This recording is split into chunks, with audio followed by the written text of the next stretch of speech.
दुर्गा सप्तशती पाठ अध्याय 7। दुर्गा सप्तशती 7वां अध्याय। महर्षि मेधा ने कहा, दैत्यराज की आज्ञा पाकर चंड और मुंड चतुरंगिनी सेना को साथ लेकर हथियार उठाए हुए देवी से लड़ने के लिए चल दिए। हिमालय पर्वत पर पहुंचकर उन्होंने मुस्कुराती हुई देवी जो सिंह पर बैठी हुई थी देखा।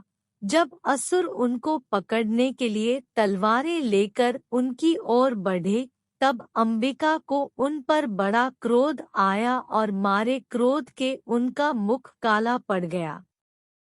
उनकी भ्रिकुटियां चढ़ गईं और उनके ललाट में से अत्यंत भयंकर तथा अत्यंत विस्तृत मुख वाली, लाल आँखों वाली काली प्रकट हुई, जो कि अपने हाथों में तलवार और पाश लिए हुई थी। वह विचित्र खड्ग धारण किए हुए थी तथा चीते के चर्म की साड़ी एवं नरमुंडों की माला पहन रखी थी। उसका मांस सूखा हुआ था और शरीर केवल हड्डियों का ढांचा था, और जो भयंकर शब्द से 10 दिशाओं को पूर्ण कर रही थी, वह असुर सेना पर टूट पड़ी और दैत्यों को भक्षण करने लगी।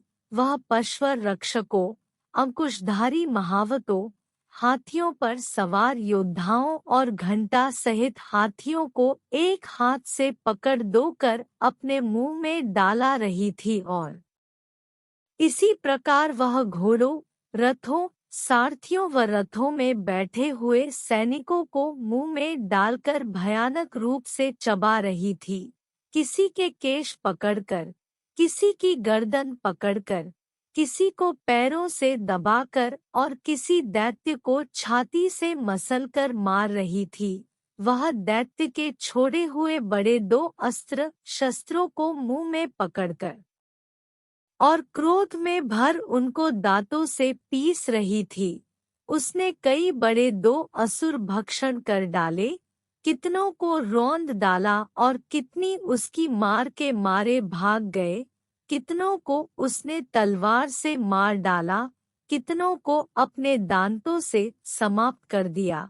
और इस प्रकार से देवी ने क्षण भर में संपूर्ण दैत्य सेना को नष्ट कर दिया।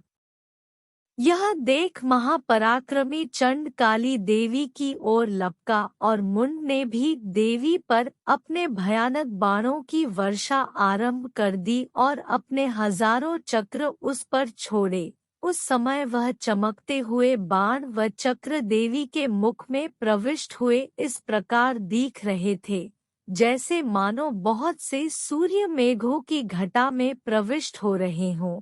इसके पश्चात भयंकर शब्द के साथ काली ने अत्यंत जोश में भरकर विकट अट्टहास किया। उसका भयंकर मुख देखा नहीं जाता था। उसके मुख में श्वेत दांतों की पंक्ति चमक रही थी। फिर उसने तलवार हाथ में लेकर हूँ शब्द कहकर चंड के ऊपर आक्रमण किया और उसके केश पकड़कर उसका सिर काटकर अलग कर दिया। चंड को मरा हुआ देखकर मुंड देवी की ओर लपका, परंतु देवी ने क्रोध में भर उसे भी अपनी तलवार से यमलोक पहुंचा दिया। चंड और मुंड को मरा हुआ देखकर उसकी बाकी बची हुई सेना वहां से भाग गई। इसके पश्चात काली चंड और मुंड के कटे हुए सिरों को लेकर चंडिका के पास गई और प्रचंड अट्टहास के साथ कहने लगी, हे देवी, चंड और मुंड दोनों को मारकर तुम्हारी भेंट कर दिया है। अब शुंभ और निशुंभ का तुमको स्वयं वध करना है।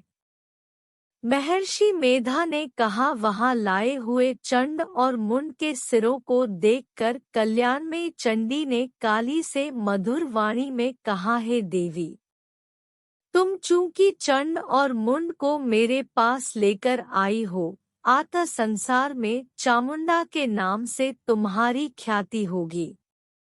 इति दुर्गा सप्तशती 7वां अध्याय।